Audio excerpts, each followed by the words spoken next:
to catch people when they're lying to us. We love it. Ooh, it's like a pleasure. It's like almost like you have Gan Eden and you have catching people when they're lying to you. People love to catch people when they're lying to you. The problem with that mentality is that even though them lying is a sin against the Torah, you knowing that they're going to lie to you and allowing them to lie, and in essence encouraging him to lie and enabling him to lie, you're also going to get punished for it.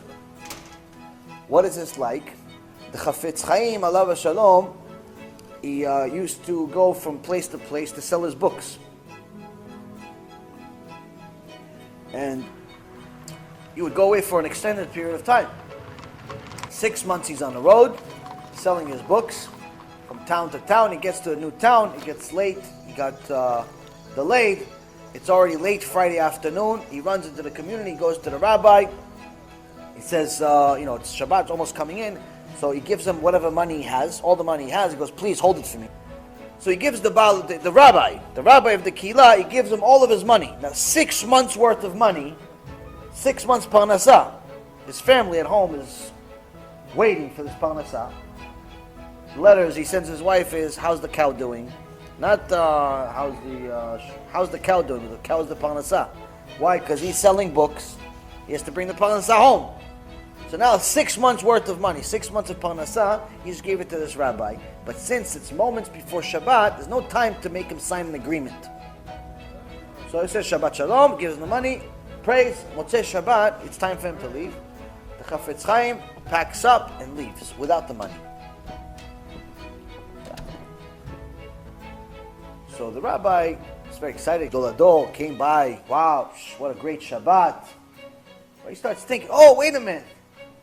Kvod Harav, I forgot the money with me. He starts running in the street, running, catches up to the Chofetz Chaim. Kvod Harav, you took your shoes, you took your donkey, you took your this, you took your books, took everything. You remember something else? You remember the money? Or you forgot the money? Chofetz Chaim says, you think I forgot the money? How can you forget about 6 months worth of salary? I didn't forget about the money. Because once you get the money, because I didn't have enough time to sign an agreement with you. You took ownership of the money. You had possession of the money. And technically, I gave you the ability to lie. Because now is your word, because there's no agreement that testifies that you actually took the money. If I asked you for the money, and you said no, I didn't take the money, technically I can't prove it. But it doesn't really make a difference. You are now able to lie. And that one lie that I enabled you to make, by not signing an agreement, can actually create an angel big enough to destroy your entire city. So why should I put you in a position where you have to lie? That's why I said, you know what? It's better that I lose 6 months worth of salary than put you in a position where you have to fight your Yetzer Hara and lie once. We are excited to find someone lying to us. I knew you were lying. You liar. I caught you. You were there on Tuesday, weren't you? Yeah, you ate. You didn't eat. We love to catch people lying. Oh, you said you didn't eat, but you ate. I see the ketchup on your cheek. I see it. You ate. We love to catch people who lie. The reality of it is, Satan and Shamayim also loves to catch people lying. He says, oh, you like to catch people lying? Let me show you how I catch people lying. Don't catch people lying. You know they're going to lie to you? Don't say anything. Don't put them in a situation to lie. Why? Because now you become Machtia Rabin. If you know they're going to lie to you, don't say anything. Don't say anything. Don't become a partner. Don't enable them to lie to you. You know they're going to lie? Don't ask. Don't ask. Don't ask the question.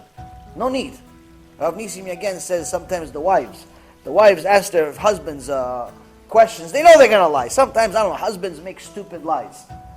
They make stupid lies. Husbands don't lie about big things. Husbands lie about stupid things. Like, where were you? How come it took you so long to get home? In reality, he was just talking with the guys. He was talking with the guys for an extra hour. What did he say? It was traffic. Now, she knows there wasn't traffic. She saw on the news there's no traffic. But the husband's not going to say, I hung out with the guys, I had a beer with the guys. He's not going to say, he's going to lie to her. She knows he's a liar. She's still going to ask him. Why? Rabbi Nisim again, Allah Hashem said, why are you asking him to lie? You know he's going to lie. Why? If you don't ask him, you're going to die? If you're going to die, Chevak Kadisha is going to pick you up anyway. It's not a problem.